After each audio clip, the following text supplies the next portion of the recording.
A young millionaire cries upon receiving the news of his son's death, but a beggar girl appears and says, "He's still alive. I can prove it," leaving everyone speechless. Ethan Carter's phone vibrated on the oak desk in his office on the 42nd floor of the Carter Grand Hotel. He glanced at the screen distractedly while wrapping up the details of an expansion contract that would double his already impressive hotel chain. Unknown number. Normally, he would ignore it, but something, maybe that parental sixth sense, made him pick up. "Mr. Carter?" The male voice on the other end sounded formal, carrying a tone he immediately recognized as the bearer of bad news. "Yes, this is he."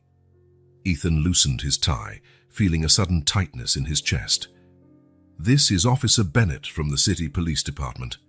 A short pause, the kind that precedes difficult information. "Sir, I'm deeply sorry to inform you there's been an accident involving your son, Jacob." Time stopped. The wide, luxurious office suddenly felt as though it were closing in around him. The words that followed arrived in slow motion, each one hitting harder than the last. Her serious accident at the club's pool. The paramedics tried to resuscitate him for almost an hour. Did everything they could. He didn't make it. Ethan couldn't respond. The phone slipped from his trembling hand, hitting the desk and then the carpet. His vision blurred. A strange, distant sound reached his ears. His own sobbing, he realized after a few seconds. "Sir, Mr. Carter, can you hear me?" He retrieved the phone with numb fingers, reality still feeling far away, as if he were watching someone else's life. Where is he now?" The voice that came out was unrecognizable. Broken. "He's at St. Mary's Hospital. I'm sorry, sir." Ethan hung up without saying another word. He remained still, eyes fixed on the glass wall overlooking the city below. Tears now fell freely. Jacob had gone to the club with the nanny, Lisa. It was Tuesday, swim day, as it had been every Tuesday for the past 6 months. He'd spoken with him that morning over breakfast. Jacob had been excited about the lesson. He wanted to show the instructor he could dive without fear. "Dad, I'm going to swim like a dolphin today," he'd said, with that big smile missing a front tooth. "This can't be," Ethan murmured, running his hands over his wet face. "This can't be happening." The intercom rang, startling him. "Mr. Carter, your driver is ready as requested," his secretary informed him. Completely unaware of the tragedy that had just occurred, he didn't even remember asking for the car. Maybe he'd pressed the button automatically. Maybe it hadn't been him at all. Nothing made sense anymore. East St. Mary's Hospital was a modern complex on the east side of the city. Ethan walked through its automatic doors like a sleepwalker, eyes red, face etched with tears he couldn't hold back. "My son," he told the receptionist, voice trembling. "Jacob Carter. I got a call about an accident." The woman's compassionate look was answer enough. She made a few quick calls, and soon a middle-aged doctor with graying hair and a serious expression came to meet him. "Mr. Carter, I'm Dr. Mercer. I'm so sorry about your son." Ethan nodded mechanically.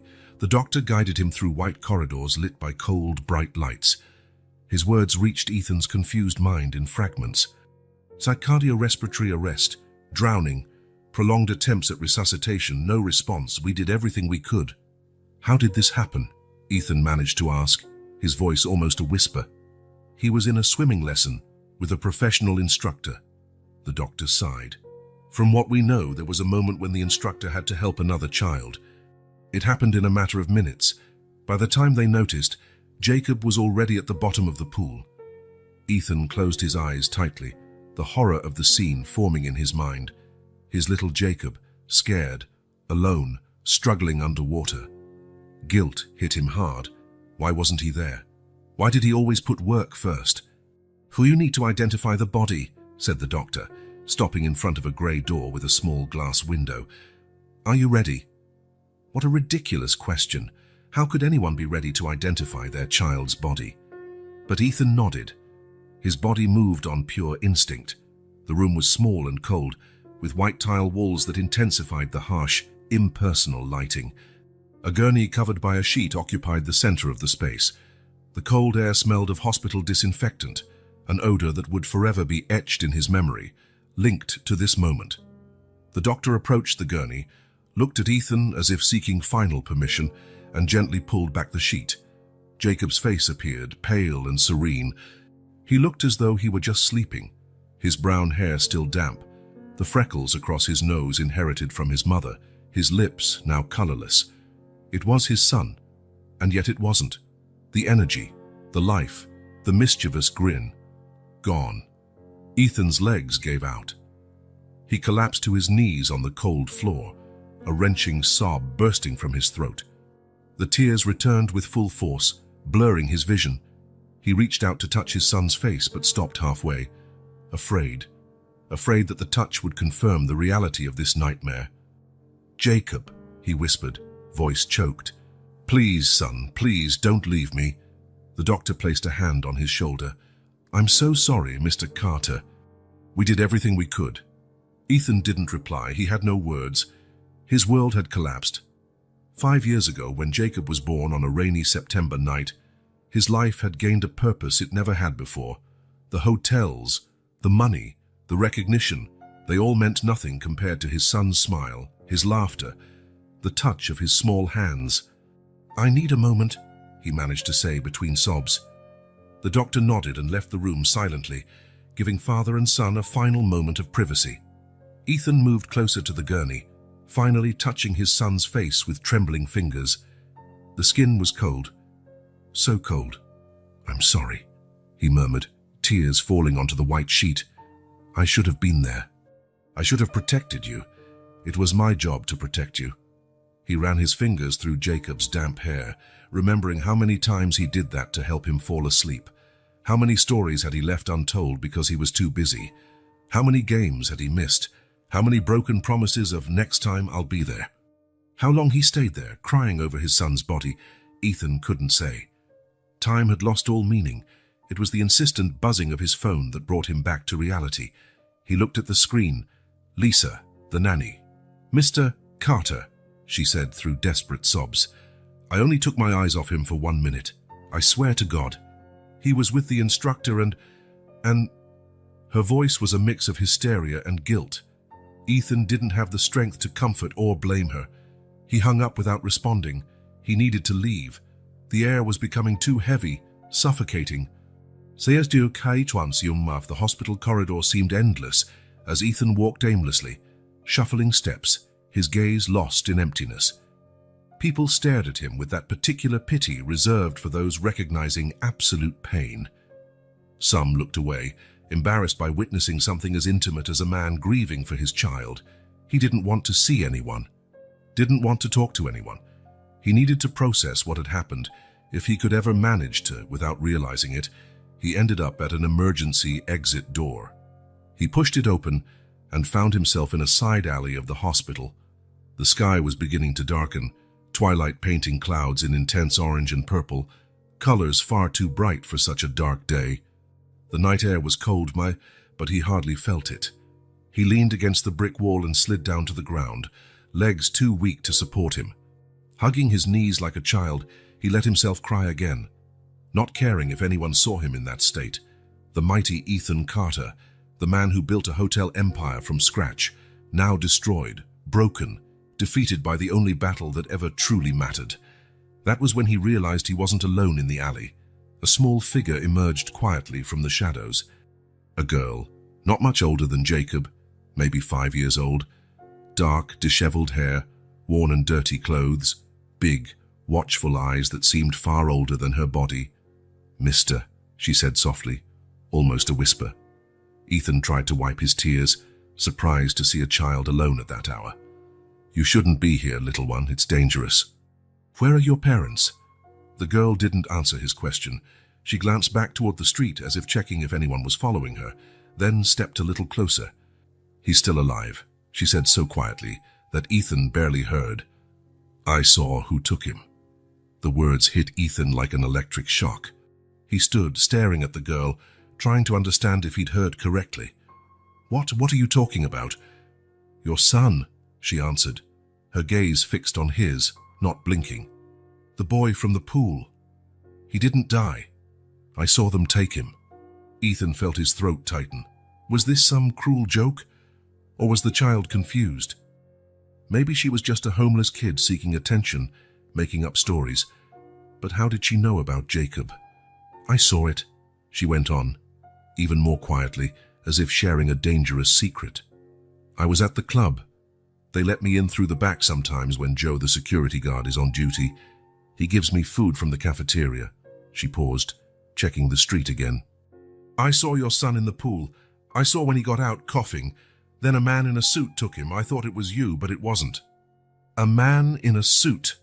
Ethan now gripped the girl's shoulders more firmly than he intended, adrenaline coursing through his veins. What did he look like? What exactly did you see? A tall man, grey hair on the sides. He wore a big, shiny watch. He put your son into a big black car before the ambulance even got there. She paused. The boy was wearing blue swim trunks with yellow stars. Ethan's heart pounded. That was exactly the swim outfit Jacob loved to wear at every lesson. How could this girl know that detail? What's your name? He asked, trying to keep his voice steady, though his whole body trembled. Lily. She looked over her shoulder again, nervous. I have to go now. I just wanted you to know he's not dead. She tried to pull away, but Ethan held her arm, perhaps too tightly. The hope, however fragile, was like a fire being rekindled. Wait, you have to tell me everything you saw. You need to talk to the police. Lily shook her head vigorously, fear evident in her eyes. I can't talk to cops. They'll send me back to the shelter. Or worse, they'll make me live with the Wilkins again. A tremor ran through her small body. Lily, please. Ethan's voice broke. He's my son, my only son. Something in his desperation seemed to convince the girl. She stopped trying to flee and looked at him, assessing him with a wisdom beyond her years. I saw the car's license plate, she said quietly. I wrote it down because it was weird. I always write down weird things. She reached into the torn pocket of her faded jacket and pulled out a crumpled, dirty piece of paper. Ethan took it with trembling hands. A license plate number Suarez written in childish scrawl. In the corner of the paper, there was a simple drawing of a watch. How do I know this isn't some kind of scam? He asked, hope battling skepticism. It wouldn't be the first time someone tried to exploit him for his fortune. The boy has a small scar behind his right ear, Lily said without hesitation. It looks like a little lightning bolt, like Harry Potter's. Ethan's blood ran cold. Jacob really did have that scar, the result of a fall when he was 3. It was small, hidden by his hair, something they used to joke about, calling it a sign he was special, like his favorite book character. It wasn't something anyone would know. It wasn't visible unless you were very close. How do you know that? Ethan's voice was almost a whisper now. He was at the edge of the pool when I came in. He was adjusting his swim cap, complaining it hurt his scar. He took the cap off for a second, and I saw the mark when one of the instructors asked what it was. Ethan felt a sudden dizziness and had to lean against the wall. The possibility that the girl was telling the truth, that Jacob might be alive, was so overwhelming he could hardly breathe. But if Jacob was alive, then who was lying on that gurney in the morgue? And why would anyone set up something so elaborate, so cruel? I need your help, Lily, he said, kneeling to be at her eye level. If what you're saying is true, my son is in danger. Someone took him. Someone wants me to believe he's dead. Lily nodded solemnly. I know where the car went. I followed it a few blocks before I lost sight of it. It was heading east on the main avenue. A new determination was born within Ethan, replacing the paralyzing despair. If there was even the slightest chance Jacob was alive, he would turn the world upside down to find him. Let's go, he said, extending his hand to Lily. I want you to show me everything, and tell me exactly what you saw. The girl hesitated for a moment, looking at his outstretched hand as if it were a trap. Then, slowly, she placed her small hand in his. As they left the hospital behind, Ethan couldn't help looking back at the building where he'd thought he'd lost everything. If Jacob wasn't dead, who was that in the cold morgue?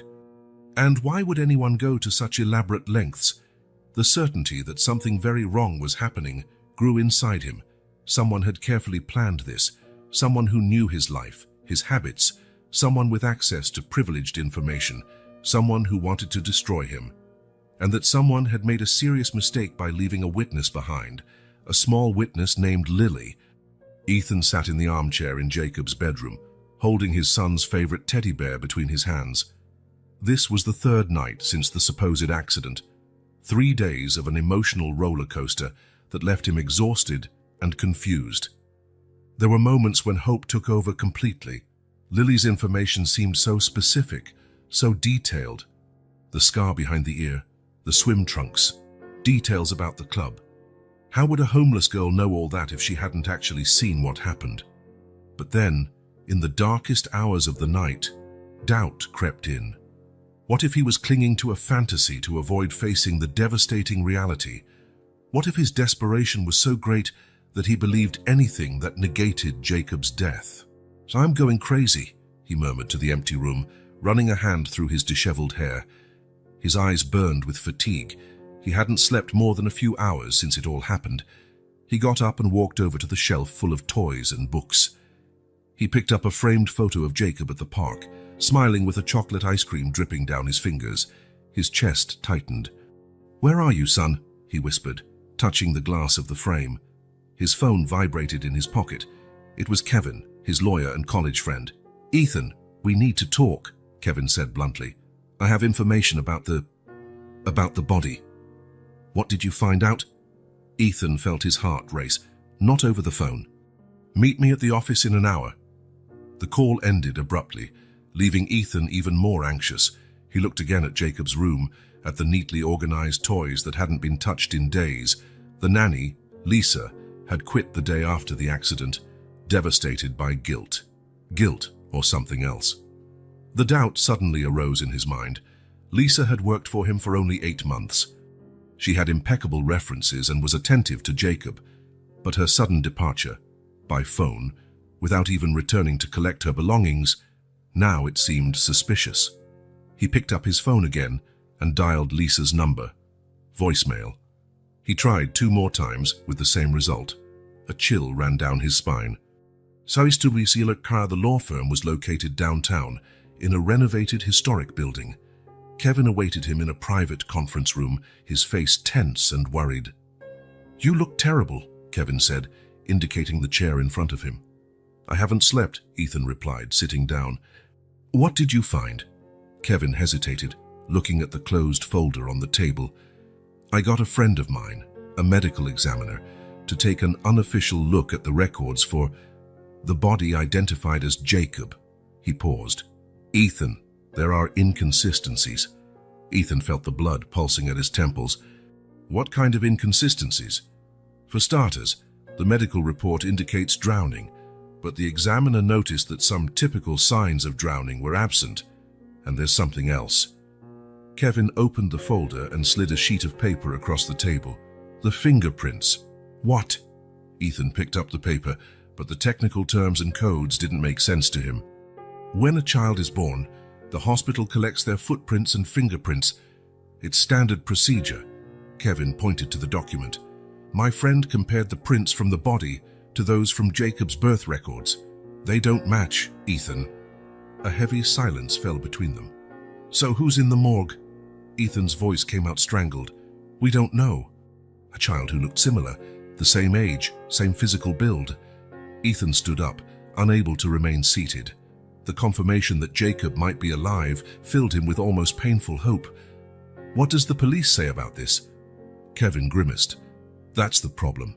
I spoke to Detective Monroe, who's officially assigned to the case. He refused to reopen the investigation. Said it was common to have minor discrepancies in children's prints, and that I was just feeding you false hope." "That makes no sense. If there's any doubt—" "Exactly," Kevin interrupted. "It makes no sense. Unless he's involved," Ethan realized, the weight of it hitting him. "Or someone above him is." Kevin nodded slowly. "We have to be careful, Ethan. If we're right, if Jacob was actually kidnapped and someone staged his death, we're dealing with something bigger than we imagined." Ethan sat down again, his mind racing with possibilities. "The girl, Lily, mentioned a tall man in a suit with grey hair. Does that remind you of anyone?" Kevin thought for a moment. "It could be anyone. But it makes me wonder, who would have a motive to do this to you?" The question hung in the air for a few seconds before Kevin continued. Ethan, your hotel chain has expanded rapidly over the last 5 years. You've stepped on some toes. Competitors who lost deals, ex-partners who felt betrayed, fired employees. This is insane. Ethan shook his head. We're talking about business, not organized crime. Sometimes the line is thinner than we'd like, Kevin said grimly. Remember the Henderson case, the piece of land where you built the Carter Seaside Resort? Ethan frowned. What about it?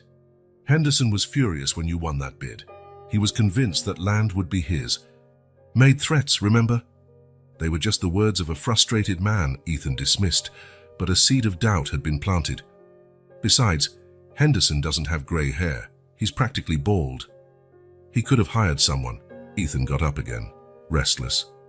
And Lisa? The nanny? She vanished. Won't take my calls. It's suspicious, Kevin agreed. I'll have a private investigator look into her, quietly. Ethan walked to the window, gazing at the city below, thinking of Jacob somewhere out there, scared and away from home. I want to talk to Lily again, he said decisively. I need to know more about what she saw. And finding Lily wasn't easy.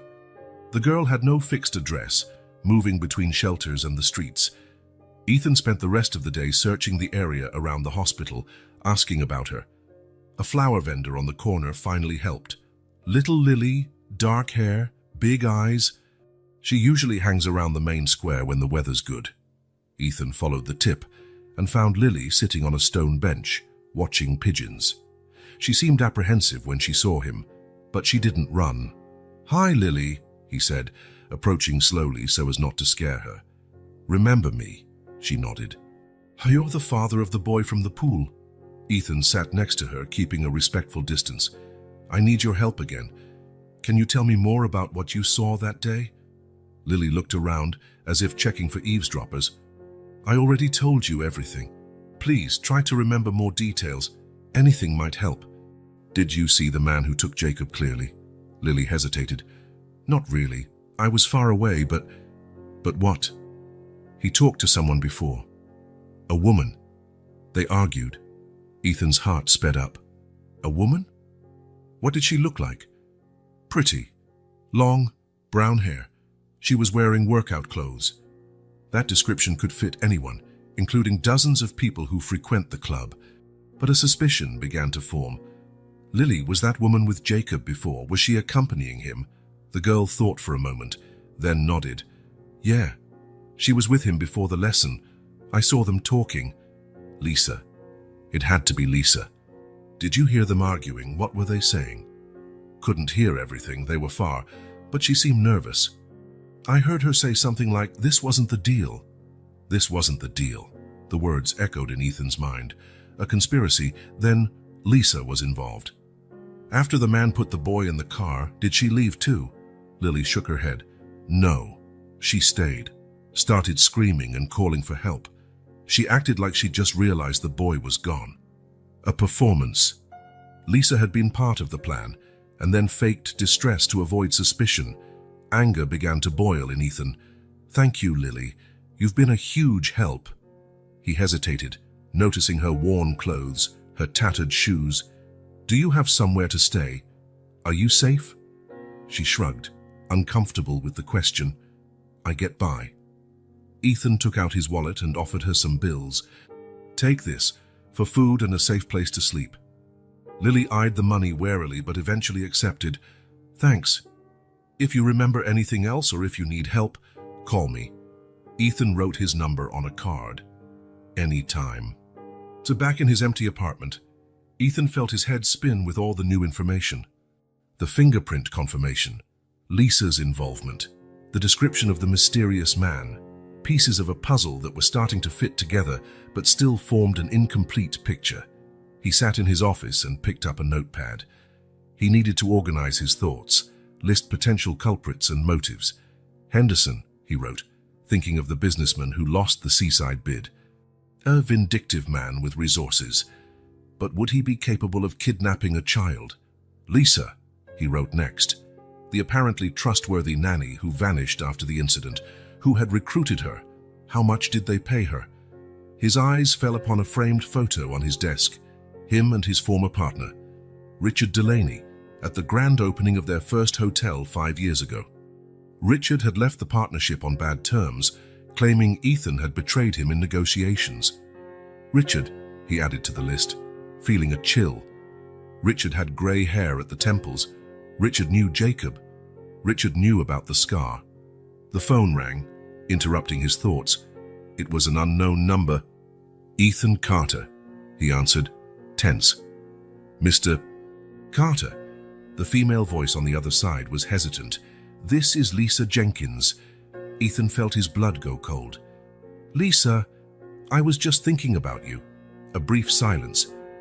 "Mr. Carter, I need to talk to you, in person." "Interesting. I've been trying to call you for days." "I know, I'm sorry." She sounded nervous. "I was scared. I still am. But I need to tell you something about Jacob." Ethan's heart leaped. "You know where he is?" "Not exactly, but I have information. Please, can we meet?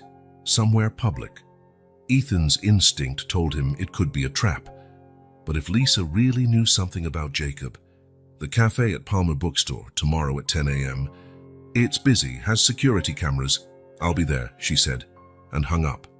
Ethan stared at the phone, a whirlwind of emotions coursing through him. Should he call Kevin? The police? No, the police might be involved. What if they were monitoring his calls? He wondered, not for the first time, if he was going insane. Paranoia. Conspiracy. This didn't happen in real life, did it? Ordinary people didn't fake deaths and kidnap children. But then he remembered what Kevin had said about the fingerprints. It wasn't Jacob in the morgue. It was another child. Scientific confirmation that someone was playing a cruel game. He looked at a photo of Jacob on his desk, his son smiling on a picnic day. "I'm going to find you," he promised aloud. "No matter who's behind this, I'll bring you back." The thought of Jacob alone, scared, away from home, was unbearable. If he was still alive, and now Ethan was almost certain he was, then there was hope. That was all that mattered. Yet a small voice in the back of his mind kept asking, what if this was just a defense mechanism?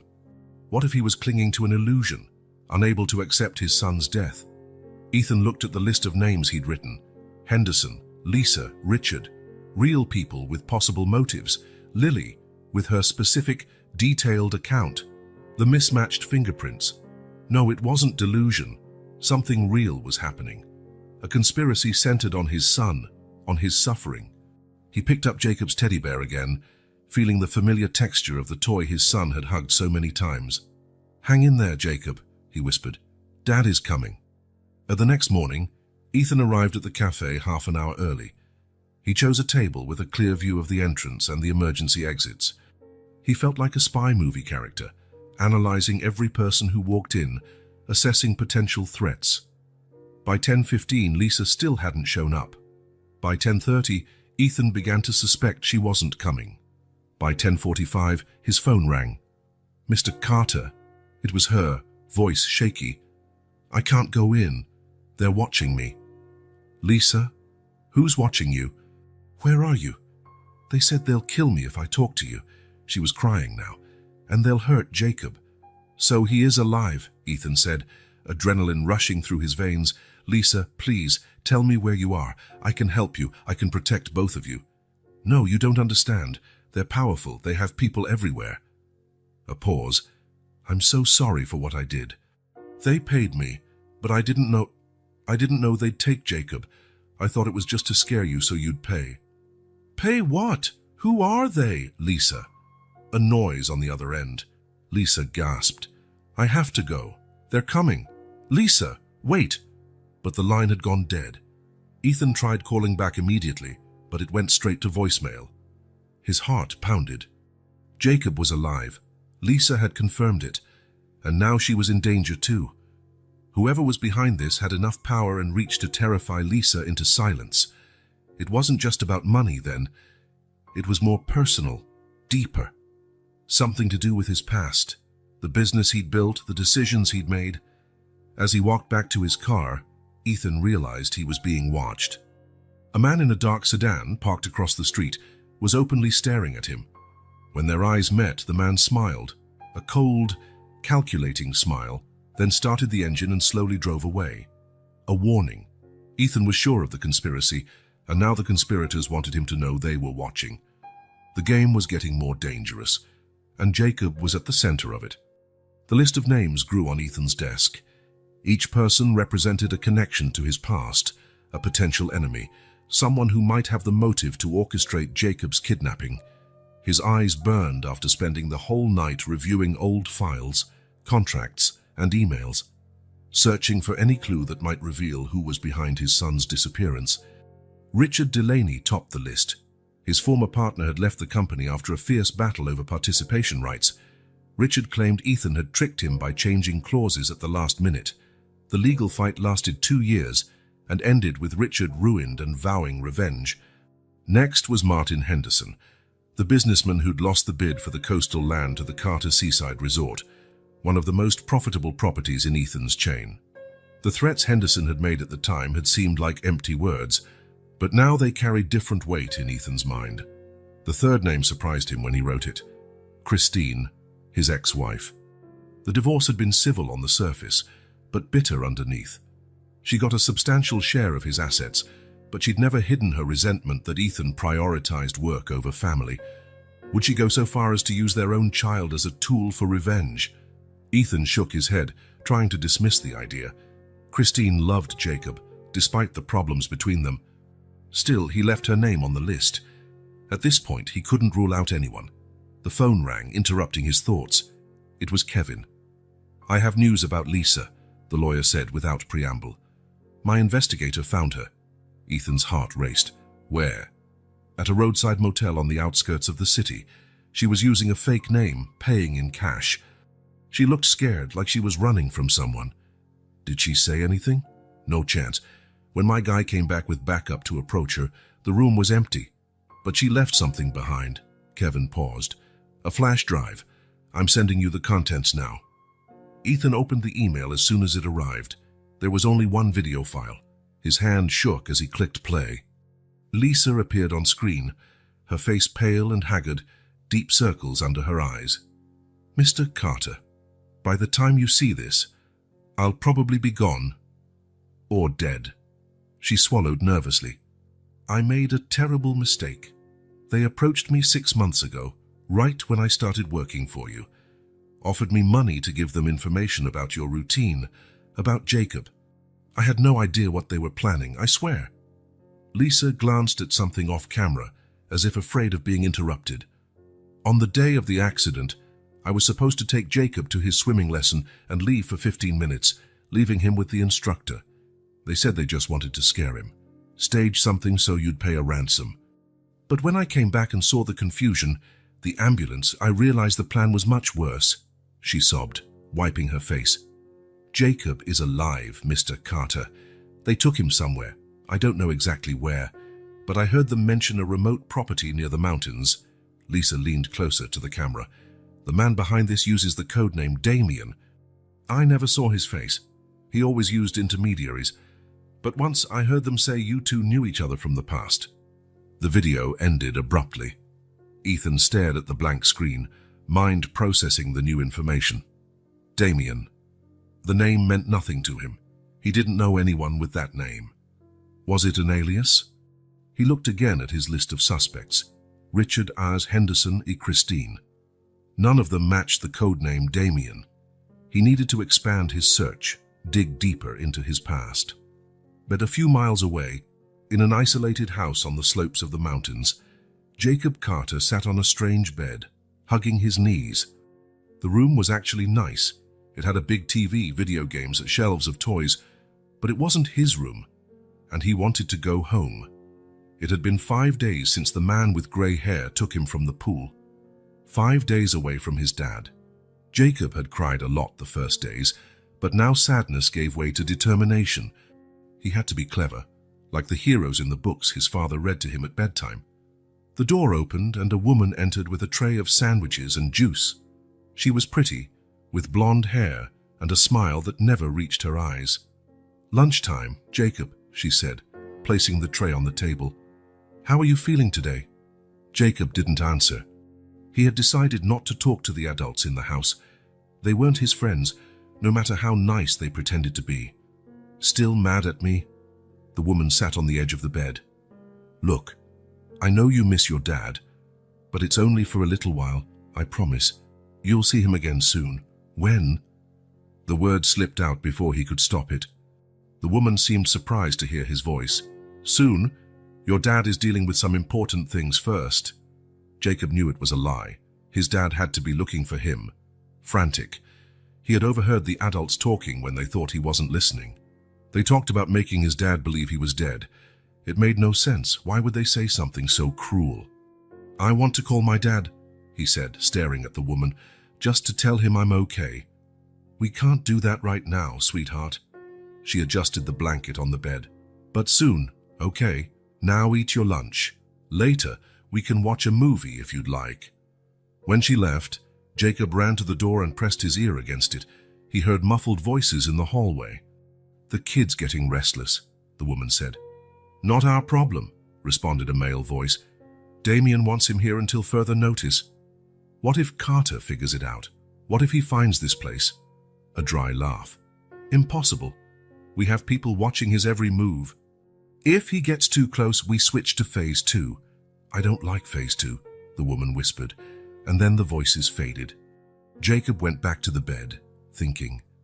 Phase 2? What was that? It sounded dangerous. He looked out the window. He was on the second floor, too high to jump. And even if he got out, he had no idea where he was. He only saw trees and distant mountains. But there had to be a way to send a message to his dad. There had to be. Ethan parked in front of Richard Delaney's mansion, determined to get answers. After watching Lisa's video, he decided to confront everyone on his list, starting with his ex-partner. The butler led him to the office where Richard waited, seated behind a grand dark wood desk. Ethan Carter. Richard didn't get up, merely gesturing toward the chair opposite him. Surprised to see you here. My condolences on your son. Something in the way Richard said those words, no real emotion, heightened Ethan's suspicions. Jacob isn't dead, Richard. The ex-partner raised his eyebrows. That's not what everyone's saying, and the police. They're both wrong. He was kidnapped. Ethan watched Richard carefully. By someone who wants to destroy me. And you think I have something to do with that? Richard gave a humorless smile. Please, Ethan. We had our business differences. But kidnapping a child, that's absurd. Is it? You swore I'd regret what I did. Said one day I'd know what it was like to lose everything I love. Richard leaned forward. That was a figure of speech, for God's sake. I was bankrupt, humiliated. Of course I said things I shouldn't have, he sighed. But that was years ago. I've rebuilt my life. I have new ventures, a new family. Why would I risk it all for vengeance? Ethan studied Richard's face. He seemed genuinely confused by the accusation. There was none of the nervousness or guilt Ethan expected to see. Do you know anyone who goes by the code name Damien?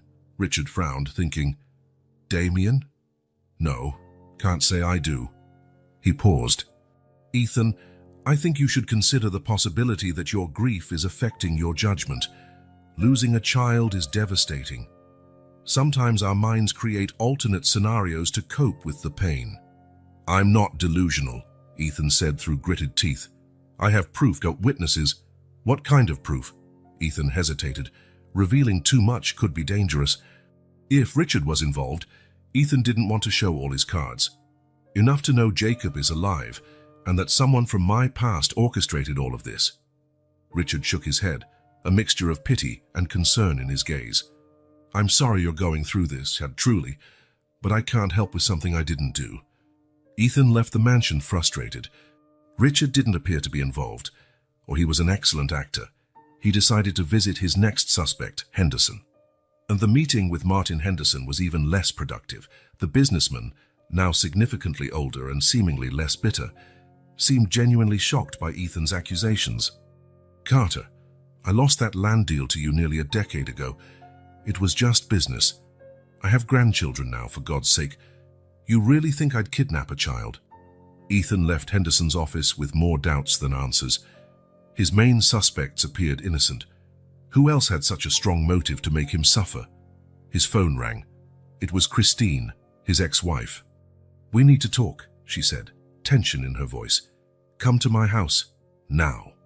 Christine was waiting in the living room of her elegant suburban home. Even after the divorce, she kept a luxurious lifestyle, paid for by the generous alimony Ethan provided. "You've been harassing people, Ethan?"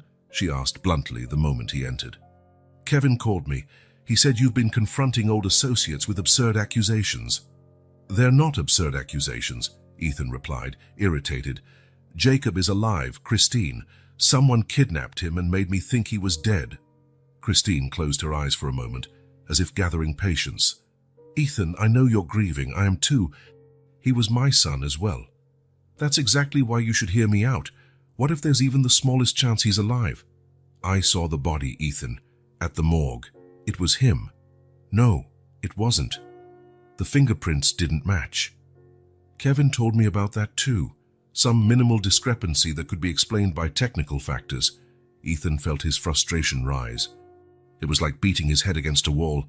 Why does no one believe me? Why does everyone want me to accept my son's death? Christine's eyes filled with tears. "Because we're worried about you. This obsessive behavior, these conspiracy theories, it's not healthy, Ethan." "They're not conspiracy theories. I have concrete proof." "What proof?" "The testimony of a homeless girl. A suspicious video from a nanny who disappeared." Ethan clenched his fists, trying to keep his anger in check. "How do you know about the video? Kevin told you that too." Christine looked uncomfortable for a moment. "He's worried, Ethan. We all are." "I don't need your worry. I need help finding my son." "Our son is dead, Ethan." Christine's voice trembled. "Please accept it. Start grieving. Go see a therapist." He stood up, unable to continue the conversation. "Jacob is alive, and I'll find him, with or without your help." Leaving Christine's house, Ethan found Lily waiting on the sidewalk. The girl seemed to have a knack for showing up at the hardest moments. "You didn't give up," she said, not as a question, but as a statement. "No, I haven't." Ethan gave a small, tired smile. "Though it seems I'm the only one who hasn't." "I believe you," Lily said with a conviction that belied her 5 years. "I know what I saw." They walked to Ethan's car. "Everyone thinks I'm crazy," he said, exasperated. "My ex-wife, my lawyer, even the police. Grown-ups don't usually believe what they don't want to see." Lily shrugged. "At the shelter, no one believed me when I said Mrs. Perkins was stealing our money. But I saw her taking the coins we earned from the Christmas shows." There was a wisdom in Lily's simple words that touched Ethan. Children often saw what adults, with their biases and expectations, could not. "Where do we go now?" Lily asked. Ethan hesitated. It wasn't right to involve a child in his dangerous investigation. On the other hand, Lily was his only real ally, the only one who had actually witnessed what happened. "First, I'll get you something to eat. Then I need to check some things at my office." On the way to the restaurant, Ethan noticed a black car following them. He tried to lose it by taking random turns, but the vehicle maintained a constant distance. "I think we're being followed," he muttered, checking the rearview mirror. Lily turned around in her seat. "Is it the same car as before?" "What car?" "The one near your ex-wife's house. Black, tinted windows." Ethan felt a chill. Lily was incredibly observant. "Not sure, maybe." They reached the restaurant, and the mysterious car vanished. During lunch, Ethan tried not to dwell on the implications of being watched, focusing on making Lily feel comfortable. She devoured a huge burger and fries as if she hadn't eaten in days, and perhaps she hadn't. "Where do you live, Lily?" Ethan asked, realizing he knew very little about her. She shrugged again, a gesture that seemed habitual. "Lots of places. Sometimes the shelter on Pine Street if they have space, sometimes with people I know. No family. My mom died when I was a baby. Never met my dad." She said it without self-pity, just stating facts. "Social services tried to place me in foster homes, but it never worked out." Ethan felt a wave of compassion for the girl, so young, yet so independent by necessity. "How did you end up at the club that day?" "I told you already. Security guard Joe lets me in sometimes. I help pick up towels, and he gives me food. That day, I was in the locker room when I heard the commotion at the pool." I went out to see what it was, and that's when I saw your son and the man in the suit." Lily's story had no apparent inconsistencies, at least none Ethan could detect, and she had nothing to gain by lying. After lunch, they headed to Ethan's office in the main hotel of his chain. In the elevator, Lily seemed impressed by the luxury around her, though she tried not to show it. "You're really rich, huh?" she asked as they ascended to the top floor. Ethan smiled. "I have enough money, but I learned the hard way that it doesn't buy what really matters." In his office, Ethan began reviewing old staff files, searching for anyone who might use the codename Damien or have connections to that name. He was particularly interested in people who had worked with him in the early days of his career, when he was laying the foundation of his hotel empire. Lily wandered around the room, curiously examining items on the desk and photos on the walls. She stopped in front of one photo in particular, Ethan at an awards ceremony, standing next to an older man. "Who's this?" she asked, pointing. "Marcus Wells. He was my mentor when I started in the hotel business. He passed away a few years ago." "And this one?" She pointed to another photo where Ethan appeared with a group of men in suits in front of a building under construction. "That's the team that worked on my first hotel. This photo's from about 15 years ago." Lily studied the image intently. "Who's the man with the sunglasses?" Ethan walked over, looking at the person she indicated. A thin man, slightly apart from the group, almost at the edge of the photo. "Daniel Morgan. He was one of the architects. Didn't last long at the company. He had a drinking problem, if I recall correctly." The girl went back to her exploration as Ethan resumed his search. After nearly an hour of poring over digital and physical files, he leaned back in his chair, exhausted and frustrated. Nothing. No reference to the name Damien. No clue as to who could be behind Jacob's kidnapping. "Try looking for people you harmed," Lily suggested from the couch, where she was flipping through a magazine. Ethan frowned. "Harmed? Yeah, you know, people who lost their jobs, money, stuff like that because of you." Ethan thought about it. In the highly competitive hotel industry, many people ended up harmed during normal processes of expansion and competition. Employees fired during restructures, small hotels that closed because they couldn't compete, minority partners whose shares were diluted. "That would be hundreds of people," he muttered, "but there must be someone you remember. Someone who got really mad." Lily's simple logic was striking. Ethan leaned back, closed his eyes, trying to recall meaningful confrontations over his career. There was the Donovan family, whose small family hotel went bankrupt when Ethan opened a luxury resort in the same region. The father had made a scene at the grand opening, shouting accusations. Or Jennifer Hayes, an executive Ethan had fired for suspected fraud, who threatened to sue him. That was when his phone vibrated with a text message from an unknown number. Opening it, he felt his blood run cold. "If you keep going, you'll never see Jacob again." The message was accompanied by a photo of Jacob, apparently sleeping in an unfamiliar room. Ethan nearly dropped the phone. The confirmation he'd been desperate for was right there. His son was alive, but it was also a clear threat. Stop investigating or suffer the consequences. "What is it?" Lily asked, noticing his expression. Ethan showed her the message. Her eyes widened. "See? I told you he was alive. Yes, you were right all along." Ethan stared at the photo, heart racing. The image was partly dark, but he could tell Jacob was wearing pajamas he didn't recognize. At least he seemed physically okay. He tried to trace the origin of the text, but it was a disposable number, impossible to track. "They don't want you to keep looking," Lily observed. "That means you're getting close." Ethan nodded slowly. "Yes, but close to what? I've gone through my entire past and haven't found anyone who fits." "Maybe you're not looking at the right person," Lily suggested. "Or maybe you're looking at them, but not really seeing them." Her enigmatic words echoed in his mind as Ethan stared at Jacob's photo. His son was alive, but in danger. Now he knew he had to be extremely cautious. He tried replying to the message, "I want to speak to my son, prove he's okay." Almost immediately, a response came. "Keep digging and the next photo won't be so pleasant." The explicit threat made Ethan's blood boil. Whoever this Damien was, he was willing to harm a 5-year-old boy to get what he wanted. The thought was unbearable. "What do we do now?" Lily asked, her voice small. Ethan put his phone away, a new resolve growing within him. "We keep looking, but more discreetly. Whoever this is, they're watching every move. I need to outsmart them." He looked at the photos on the wall, the smiling faces of people who had been part of his professional journey. How many of those smiles hid resentments? How many kept secrets that might lead him to whoever took Jacob? "We'll let them think I've given up," he said, more to himself than to Lily. "Meanwhile, we'll keep following leads." Somewhere in this puzzle lies the answer. He glanced again at the phone, at the threat still visible on the screen.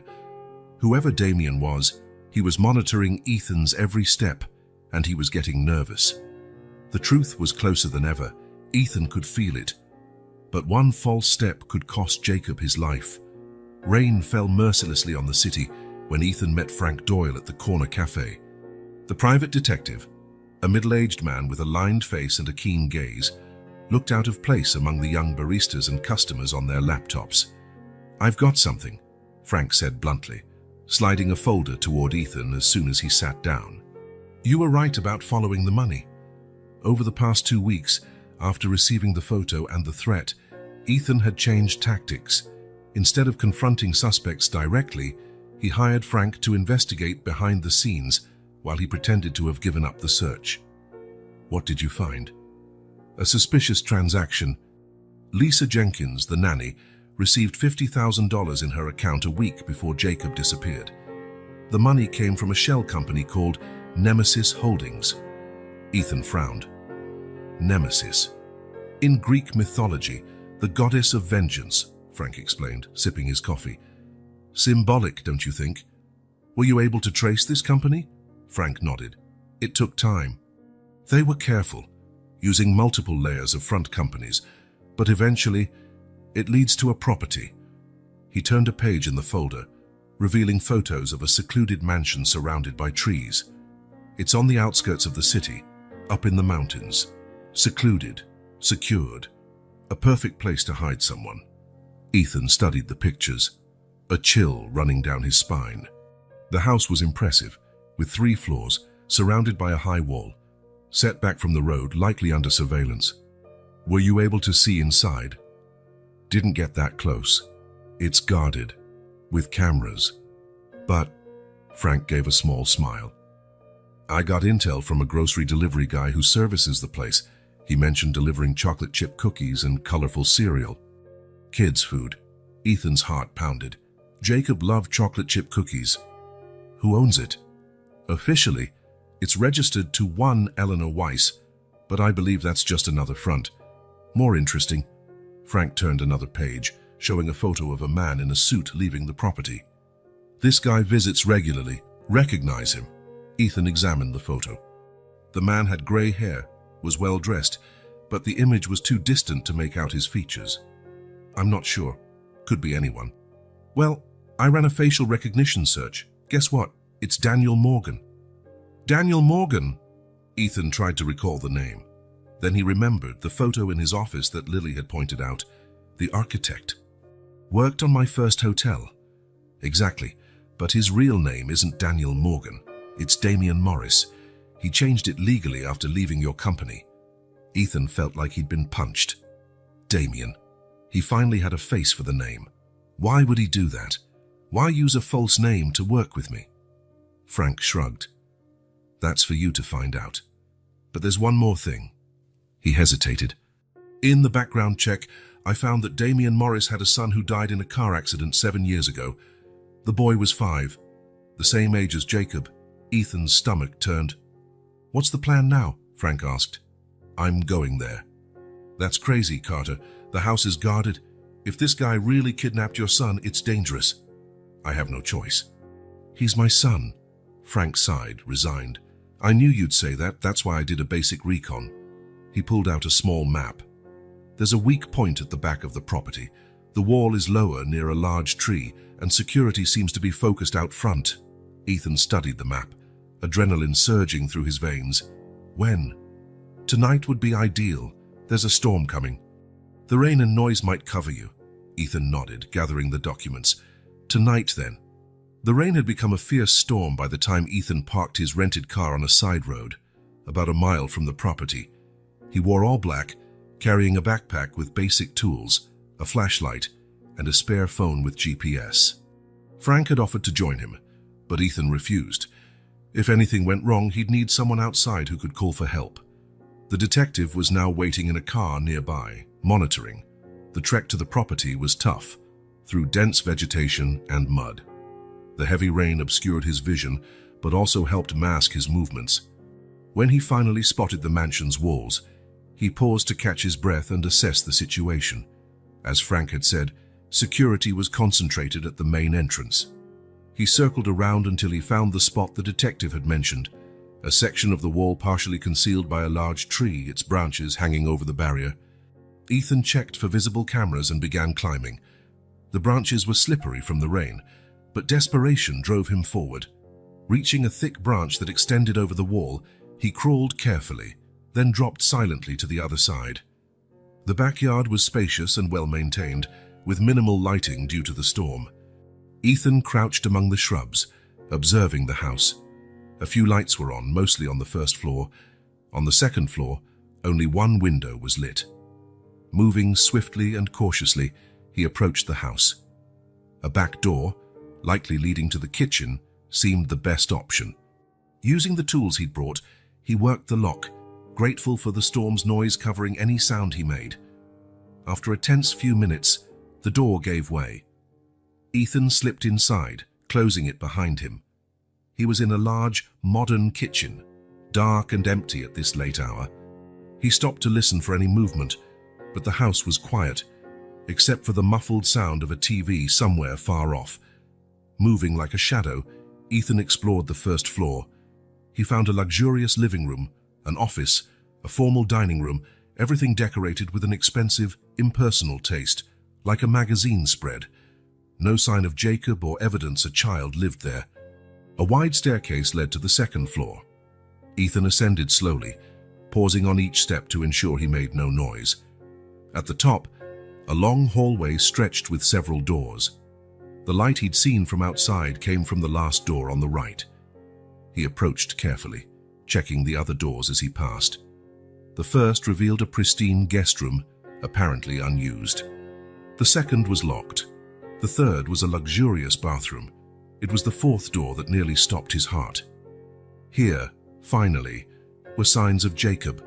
The room was decorated with bright colors, shelves of toys, and a child's bed with superhero sheets, Jacob's favorites. On the walls hung colorful drawings, undoubtedly his son's art. Ethan felt tears prick at his eyes as he examined the pictures. One showed two stick figures, one tall, one small, holding hands with what seemed to be a hotel in the background. In a corner, in Jacob's messy handwriting, it said, "Me and Daddy," but the room was empty. The neatly made bed suggested Jacob wasn't there now. Where was he at this hour, sleeping in another room? Or maybe a noise from the hallway interrupted his thoughts. Ethan quickly hid behind the door, heart pounding. Light footsteps approached, a woman's, most likely. The door opened slightly, and someone entered. She was blonde, the same woman Jacob had described. She stepped in, looked around the empty room, and sighed. She picked up a teddy bear from the bed and set it down gently, almost maternally. Her back was to Ethan, unaware of his presence. He had to decide fast.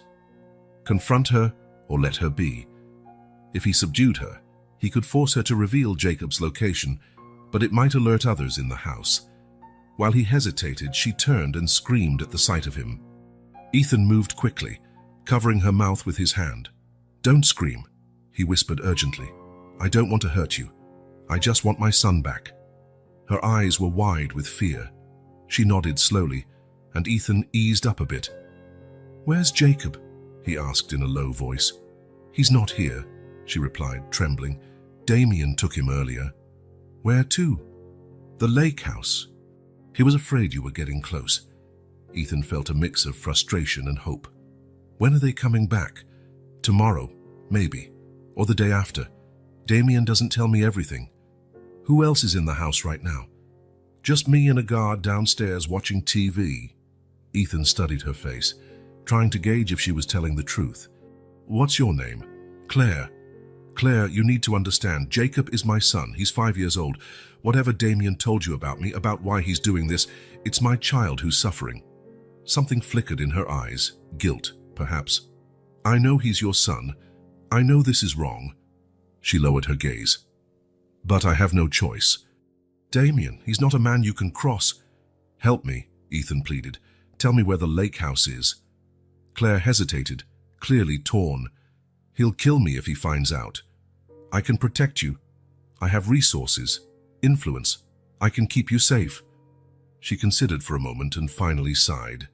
The lake house is on the north shore of Willow Lake, about 20 miles from here. That's the only property out there, secluded, but she bit her lip. He's not alone.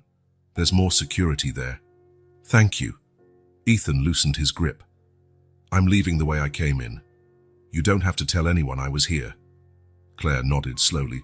Just don't hurt Jacob. He's a good kid. I'd never hurt my son. Ethan gazed at her intently. Unlike your boss, who didn't mind traumatizing him. He was about to leave when heavy footsteps echoed in the hallway, probably the guard, checking on something. Ethan looked at Claire, silently pleading. She seemed to make a decision. Quick, in the closet. Ethan hid while Claire opened the door, intercepting the guard. Everything okay, Claire? I thought I heard voices. Just me, talking on the phone, she replied with surprising calm. Checking in with Damien about the boy. Oh, everything all right? Yeah, he's sleeping soundly, according to Damien. She stepped into the hallway, closing the door behind her. I'm making some tea. Want some? Their voices faded down the corridor. Ethan waited a few more minutes before slipping out of the closet. He took one last look at Jacob's drawings, hope igniting in his chest again. His son was alive, and now he knew where to find him. Willow Lake glistened under the morning sun like a mirror when Ethan arrived in the area. He had driven through the night, determined not to lose more time. Frank had tried to convince him to wait, to plan better, but Ethan's patience had run out.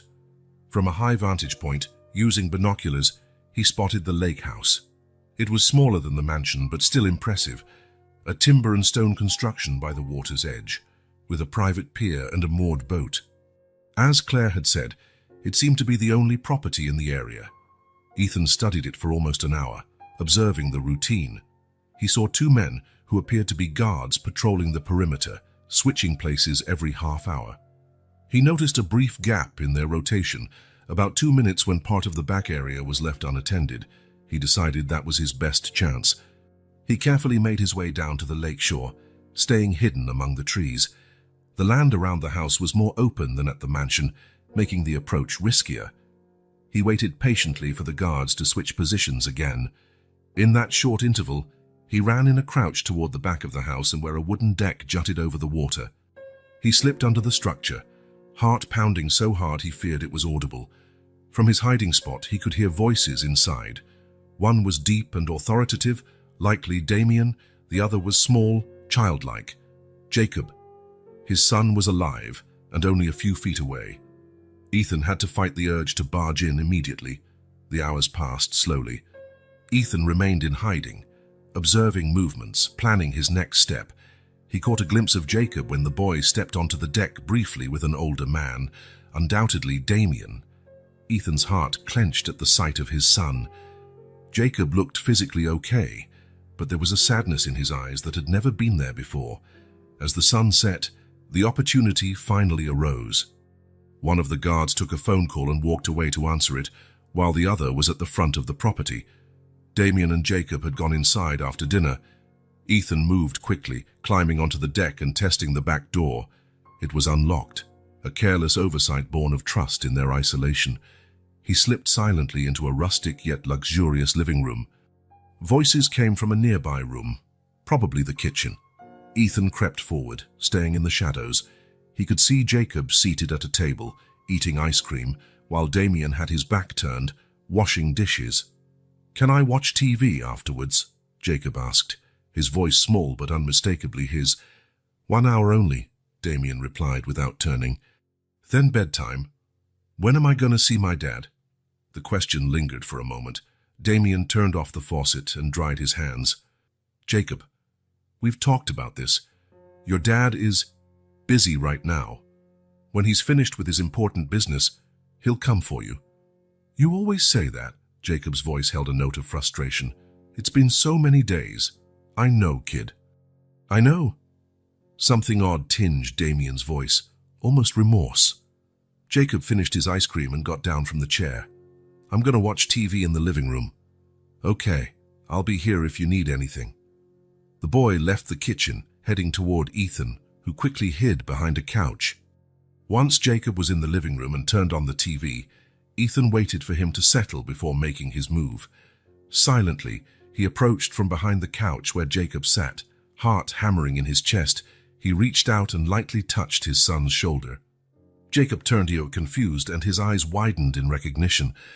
Before he could cry out in surprise, Ethan gently placed a finger to his lips, signaling silence. Tears welled up in Jacob's eyes, and he threw himself into his father's arms.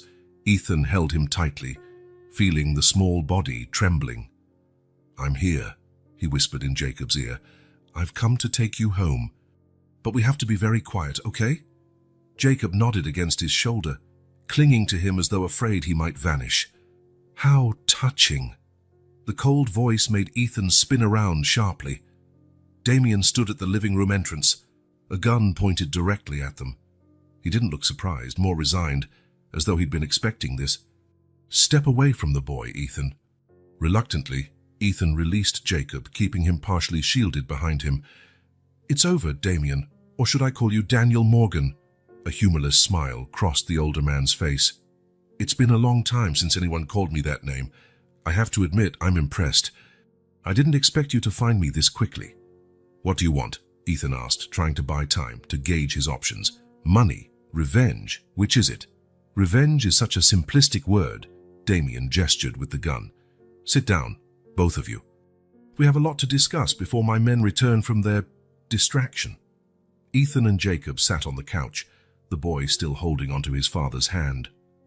Damien took a seat in an armchair opposite them, the gun unwavering. "Do you know why I'm doing this, Ethan? You worked for me years ago as an architect, but I can't recall anything that justifies this." Damien gave a short, bitter laugh. "Of course you don't remember. Men like you rarely recall the lives you destroy on your way to the top." He paused, eyes distant for a moment. "I wasn't just an architect at your company. I was a minor partner. I invested all my savings into your first hotel, believing your grand promises." Memories resurfaced slowly. Daniel Morgan, the quiet architect who had contributed not just design work, but also initial capital. A discreet man who drank too much at company events. "I remember you," Ethan said slowly. "But you left on your own. You sold your shares." "On my own?" Damien's face twisted in anger. "You and your lawyers cornered me when you discovered my drinking problem. You used a hidden clause in the contract to devalue my shares. I needed the money for my son's treatment, so I sold for a fraction of what they were worth." Ethan furrowed his brow, trying to recall. It had been a turbulent time, when the company was just starting. He had vague memories of an issue with a problematic partner, but the details had been handled by his attorneys. "Your son was sick. Leukemia. He needed specialized, expensive treatment. The money I got from the shares wasn't enough. I had to mortgage my house, sell everything. And still..." Damien took a deep breath, pain evident in his eyes. "He didn't survive. My son died because I couldn't give him the treatment he deserved, while you built your empire and I buried my 5-year-old. Jacob squeezed Ethan's hand, frightened by the rage in the man's voice. "I'm sorry about your son," Ethan said genuinely. "But that was years ago. Why now?" "Why, Jacob?" "Because you never paid for what you did." Damien's voice rose. "You went on thriving, building more hotels, amassing more wealth, while I lost everything. My son, my wife who left me, my career that collapsed due to drinking." He pointed at Jacob. "I wanted you to feel what I felt. That sensation of having what you love most ripped away without warning. The emptiness, the despair. So you set all this up, the fake death, the body in the morgue?" Damien nodded. "A meticulous plan. It wasn't hard to find another child who had recently passed away and resembled Jacob. Bribes in the right places open many doors. He smiled coldly. I have to admit, you surprised me. I didn't think you'd uncover the truth so fast. That little street girl wasn't part of my plan. What did you plan to do with Jacob? Initially, keep him for a few weeks. Let him witness your total destruction, then return him. Let him see the father he idolized reduced to a broken man, drunk and ruined like I was. Damien leaned forward. But that was before I realized I could get something more valuable. What? Your company. Control of everything you've built. Ethan felt a chill. How? You're not alone in this room, Ethan. Damien smiled enigmatically. As if on cue, a side door opened and a familiar figure walked in, Thomas Carter, Ethan's younger brother. Thomas. Ethan felt like he'd been punched in the gut. You're involved in this? Thomas, always the better dressed and more meticulous sibling, adjusted his shirt cuffs. Hello, brother. Surprised? How? Why? Would you believe me if I said it was out of brotherly love? Thomas laughed coldly. I've lived in your shadow my whole life, Ethan. The brilliant older brother who built an empire from scratch, while I was just a competent administrator, occupying a position you gave me out of pity. It was never out of pity, Ethan protested. I trust you. We're family. Family. Thomas shook his head. Easy to talk about family when you have everything. The company name, majority control, the board's respect. Do you know how many times I heard, your brother would do it differently? Or we should consult Ethan first? Jacob glanced from one adult to the other, confused and frightened. Ethan squeezed his hand, trying to reassure him. So you two planned this together, Ethan said, the pieces finally falling into place. Use my son to break me emotionally, so I'd relinquish control of the company. Brilliant, isn't it? Thomas smirked. I ran into Damien by chance at a bar. He was drinking and brooding over the past, talking about how you ruined his life. I immediately saw the potential. He had the emotional motivation. I had the inside knowledge of the company and your life. He shrugged elegantly. A perfect partnership. The plan was simple, Damien continued. Make you believe your son was dead. Watch you emotionally disintegrate, becoming incapable of running the company. At that moment, Thomas would step in, assume temporary control for the good of the business, and once the transfer was complete, Jacob would miraculously reappear, Thomas finished. A heartwarming story for the press. The boy who was mistakenly declared dead, reunited with his emotionally devastated father. No one would question the change in company leadership, not in the midst of such family drama. Ethan felt sick, realizing the extent of the betrayal. His own brother, conspiring to use his child as a pawn in a corporate power game. Thomas, how could you? He's your nephew. Thomas at least had the decency to look momentarily uncomfortable. Jacob was never in real danger. We made sure he was taken care of. You took him from me, made me believe he was dead. Do you have any idea how traumatic that is? That's exactly the point, Damien interjected, voice filled with bitterness. Now you know how it feels, Ethan. The pain of losing a child, and the difference is you'll get yours back. I never had that chance. Ethan looked at Jacob, who gazed back with terrified eyes. Then he turned to Damien. What do you want now? You realize your plan didn't fully work. I found you. True, we'll have to improvise. Damien leveled the gun more firmly. We can still make a deal. What kind of deal? Simple. You sign documents transferring majority control of the company to Thomas, and I let you and Jacob leave unharmed. And if I refuse? Damien's cold smile returned. Then things get complicated, and maybe Jacob has to stay with us longer. The veiled threat made Ethan's blood boil. Don't threaten my son. It's not a threat, it's a statement. You choose the easy way or the hard way. Either way, Thomas takes control of the company. The only question is how much suffering your son will endure in the process. Ethan looked at Jacob, at the fearful eyes that trusted him completely. What was a company compared to his son's safety? If I sign it, you guarantee you'll let Jacob go. This ends here. You have my word, Damien said. The word of a man who kidnapped a child isn't worth much, Ethan replied bitterly. Consider something else, brother, Thomas added, his voice smooth and menacing. If you insist on pursuing the truth, fighting us in court, I'll expose your secret." Ethan felt the blood drain from his face. "What secret?" Thomas smiled without warmth. "How you really got the initial funding for your first hotel, how you diverted funds from our parents' account, how you forged signatures." That's not true," Ethan protested weakly. "Isn't it?" Thomas raised an eyebrow. "I have the original documents, Ethan, the ones you thought you destroyed. Imagine how the board and shareholders would react if they found out your empire was built on fraud." Ethan felt the weight of his past crashing down. He had been young, desperate, convinced that the end justified the means, a mistake he never dreamed would come back to haunt him. "I did it to help us, to help the family." "No, you did it to help yourself, to achieve your ambition." Thomas stepped closer, his voice dropping. Chapter 12. The Reunion and a Choice. Translator's note. The user's original text includes a new heading, Capítulo 12 here.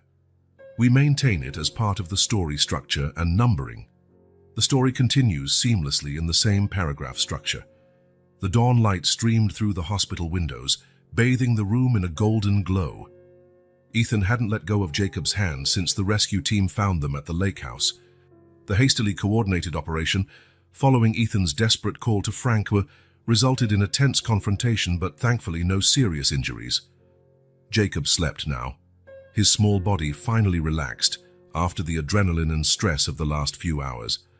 The doctors assured Ethan that his son was physically fine, no signs of mistreatment or neglect, but recommended observation to assess any psychological impact. Ethan watched Jacob's face, marveling at every detail he'd feared he'd never see again. The freckles on his nose, so much like his mother's, the long eyelashes that cast soft shadows on his cheeks, the tiny lightning bolt scar behind his ear from when he was 3. His son, his treasure, was back. A gentle knock on the door broke his reverie. Kevin entered, looking as exhausted as Ethan felt after all the hours of tension. "How is he?" the lawyer asked, stepping closer to the bed. "Sleeping peacefully," Ethan replied, voice low so as not to wake Jacob. "The doctors say he's going to be okay." Kevin nodded, relieved. "I have news. The police arrested Thomas and Damien. They didn't resist. Damien's confessing everything, probably trying to reduce his sentence. He's implicating Thomas in every detail." Ethan felt a pang of pain at the thought of his brother. The betrayal was still a raw wound, hard to process. "The board is in an emergency session," Kevin continued. "As soon as they found out what Thomas did, they voted unanimously to remove him. They're waiting for your instructions on the next steps." "The company can wait." Ethan gently squeezed Jacob's hand. "Right now, I can only think about him." The conversation was interrupted by movement from the bed. Jacob's eyes fluttered open, blinking against the light. "Dad?" His voice was small, still sleepy. "I'm here, champ." Ethan leaned in, kissing his son's forehead. "Right here." Jacob looked around, recognizing the hospital setting. A flash of fear crossed his face. "They're not going to take me again, are they?" "Never again." Ethan's voice was firm with conviction. "The bad men have been arrested. They're far away and can't hurt you anymore." Jacob seemed to process the information for a moment. Uncle Thomas, too. He was one of the bad men. The innocent question struck Ethan like a blow. Even at 5, Jacob understood the betrayal. Yes, unfortunately, he did something very wrong. But he's being punished for it now. The boy nodded, accepting the explanation with the simplicity of a child. "Can I have ice cream for breakfast?" Ethan laughed, tears gathering in the corners of his eyes. Children's ability to move forward, to find normalcy even after trauma, was astounding. "I think today we can make an exception." Kevin left quietly, giving father and son privacy. While Jacob devoured his chocolate ice cream, courtesy of a smiling nurse, Ethan's thoughts drifted to the chain of events that brought them here. If not for that little girl in the hospital alley, he might never have found the truth, Lily. The only person who had believed him from the start, who stood by him when everyone else doubted his sanity. The homeless girl, with no family or home, who risked her safety to help a stranger. "What is it, Dad?" Jacob asked, noting his thoughtful expression. "I'm thinking about someone very special. The person who helped me find you." "Who?" "A girl named Lily." She saw who took you and told me. Without her, I might have believed. Ethan couldn't finish the sentence. The thought of accepting Jacob's death was unbearable. Can I meet her? I want to say thank you. Ethan smiled, feeling a certainty grow within him. Yes, we'll find her as soon as we leave here. 3 days later, Ethan and Jacob were discharged. The press, of course, had gotten wind of the story. It was impossible to keep secret the attempted kidnapping of a prominent businessman's son, but Kevin had managed the situation skillfully, limiting access and protecting the family's privacy. Ethan declined all interviews, issuing only a brief statement thanking the authorities and asking for respect during his son's recovery. What the media didn't know and didn't need to know was that his first stop after the hospital wasn't his mansion, but the Pine Street shelter. The place was modest, an old Victorian house converted into a temporary refuge for homeless children. The director, a woman with grey hair and kind eyes, listened intently as Ethan explained his search for Lily. She hasn't come around much lately, the director said, worry on her face. Lily's always been too independent for her own good. She shows up for a warm meal when it's really cold, but rarely stays the night. Do you know where she might be? Not really. She used to hang around the main square or the public library, sometimes the park when the weather's nice. Ethan thanked her and, hand in hand with Jacob, began their search. They visited the square, the library, several parks. They asked street vendors, other homeless individuals, guards.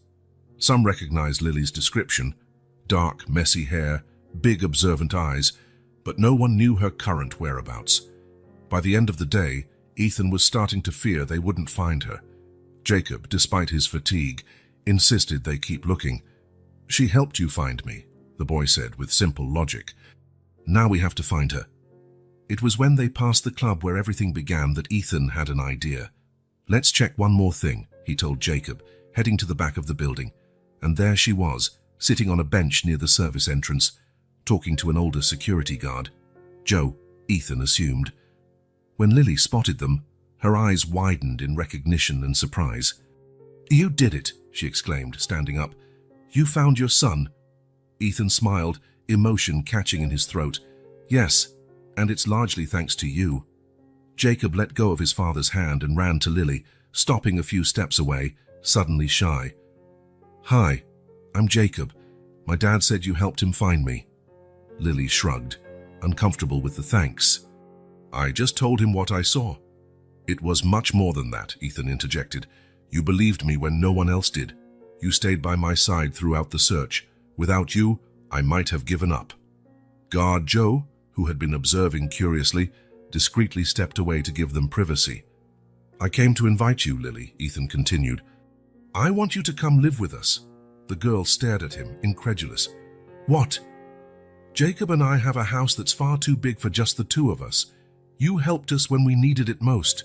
Let us repay you. Lily took a step back, distrust plain in her eyes. 5 years on the streets had taught her that if something seemed too good to be true, it usually was.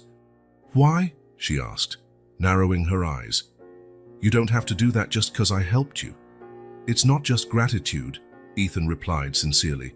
It's because we see something special in you. Intelligence, courage, heart. You deserve a chance, Lily, a family, a home, an education, a different future. Jacob approached Lily, timidly extending his hand. Please. It'd be cool to have someone else to play with at home. The girl looked at his outstretched hand, then at Ethan, uncertainty warring with hope in her eyes. I don't know. I'm not easy. Other families always sent me back. We're not like other families, Ethan said gently. And to be honest, neither Jacob nor I are very easy either. That earned a small smile from Lily. Can I try for a few days just to see how it is? Of course, for as long as you want. No pressure. She hesitated another moment before finally nodding. Okay, but just a few days. Jacob did a little happy jump, while Ethan felt a surge of relief. It was just the beginning, he knew that. Gaining Lily's trust would be a long process, but it was a start. The following weeks were a period of adjustment for everyone. At first, Lily kept her guard up, refusing to unpack the small backpack with her few belongings, as though expecting to be kicked out at any moment. She stayed alert to every sound, watching every move. Polite but distant. Jacob, on the other hand, instantly adopted her like an older sister. Despite them being the same age, he followed her around the house, showed her his toys, told her stories. His unconditional acceptance was the first ray of sunshine to break through Lily's walls of distrust. The first real change happened 3 weeks in. Ethan was helping Jacob build a model airplane when he heard laughter coming from Lily's room, the room she now accepted as her own. He approached quietly and peeked through the slightly open door. Lily and Jacob were sitting on the floor, surrounded by crayons and paper, drawing something together and laughing at some private joke. What caught Ethan's attention, however, was Lily's backpack, finally unpacked, her belongings neatly placed in the drawers. That night, after the kids were asleep, Ethan found a drawing left on his desk. It showed 3 stick figures, a tall man, a boy, and a girl, all holding hands. In the corner, in Lily's childish handwriting, it said, "Thank you." Tears blurred his vision as he carefully placed the drawing in a drawer. Something important had begun to heal in all of them. 6 months passed. Thomas and Damien's trial was swift, thanks to confessions and the abundance of evidence. Thomas received 12 years for conspiracy to kidnap, attempted extortion, and fraud. Damien Chard, for his direct role in the plot and eventual cooperation, was sentenced to 8 years. The company stabilized after the initial scandal. Ethan implemented major administrative changes, including distributing a portion of his shares to long-time employees, creating a stronger sense of collective ownership and purpose. But his greatest transformation was personal. His work hours decreased drastically. His priorities shifted. Now he rarely missed one of Jacob's soccer games or a school presentation for Lily, who'd adapted remarkably well to the private school Ethan enrolled her in. That Saturday morning, the 3 of them strolled through the park, enjoying the spring sunshine. Jacob and Lily ran ahead, chasing a frisbee, while Ethan watched them with a contented smile. "Dad! Look how good I'm getting," Lily shouted, throwing the frisbee in a perfect arc that Jacob caught with a skillful leap. The word "dad" was still new on her lips, used sparingly, like a precious treasure she feared wasting. Each time Ethan heard it, warmth filled his chest in a way no business success ever had. The process of adopting Lily was nearly complete. It had been surprisingly simple, given his influence and the fact that no one had claimed her for 5 years. In a few weeks, it would be official: Lily Carter, his daughter in the eyes of the law, as she already was in his heart. "They look happy," came a voice behind him. Ethan turned, surprised to see Christine, his ex-wife, standing beside him. He hadn't seen her since the hospital, when she visited Jacob shortly after the rescue. "Christine, I didn't know you were in town. I arrived yesterday." She watched the children play, a soft smile on her face. "Jacob's grown so much, and that must be Lily, the girl who helped you." "Yes, she's living with us now. And in fact, I'm finalizing her adoption." Christine raised her eyebrows, genuinely surprised. "Wow, that's unexpected. The Ethan I knew barely had time for 1 child, let alone 2. There was no bitterness in her tone, just a statement of fact. "The Ethan you knew learned some hard lessons," he said quietly. "Almost losing Jacob, finding out Thomas's betrayal, it all made me rethink what really matters." Christine nodded, understanding. "I'm glad for you, for all of you." She hesitated. "I'm sorry I didn't believe you, that I thought you were delusional when you insisted Jacob was alive." "That's what everyone thought. All the evidence pointed that way. Even so, I should have had more faith. I should have—" She didn't finish, but Ethan understood. There were many should-haves in their shared past. "The kids would love it if you stayed for lunch," he offered. "If you want to, of course." Christine smiled. "I'd like that." That night, after the children were asleep and Christine had returned to her hotel, Ethan sat on his home's veranda, gazing at the stars. The path that led him here had been winding, marked by losses and discoveries, betrayals and unexpected loyalties. He thought of Damien, a man consumed by grief and bitterness, unable to move on after losing his son; of Thomas, whose jealousy and ambition had corrupted the bond of brotherhood that should have been sacred. Both had allowed darkness in their hearts to consume them, turning pain into cruelty. For a moment, Ethan recognized how easily he could have gone down the same path. If Jacob had truly died, would he have been able to overcome it? Or would he have spiraled into the same despair and vengeance that consumed Damien? Light footsteps brought him back to the present. Lily stood at the veranda door, barefoot, wearing pink pajamas, a color she initially rejected as too girly, but now ranked among her favorites. "Couldn't sleep?" Ethan asked. She shook her head, coming over to sit beside him on the rocking chair. "I had a bad dream." "Want to talk about it?" Lily hesitated. "I dreamed this all ended, that I went back to the streets." Ethan draped an arm around her shoulders, pulling her close. "That's never going to happen, Lily. This is your home now. Forever. Promise?" "I promise." They sat quietly for a while, the chair swaying gently, both gazing at the night sky. "The social worker said I could use your last name once the adoption is final," Lily said, her voice small but hopeful. "I'd be Lily Carter, if you want to. You don't have to change your name if you'd prefer to keep the original." "I don't want anything from the past," she said with surprising conviction. "I want to be new, different, like you and Jacob." Ethan felt a lump in his throat. "It's an honor to have you as part of this family, Lily. You saved us, you know. Not just by helping find Jacob, but by reminding us what really matters." She yawned, snuggling closer. "You saved me too," she mumbled, eyes drifting shut. While the girl slept in his arms, Ethan reflected on the extraordinary journey that had brought them together. Just a few months ago, his life revolved solely around contracts, expansions, and profits.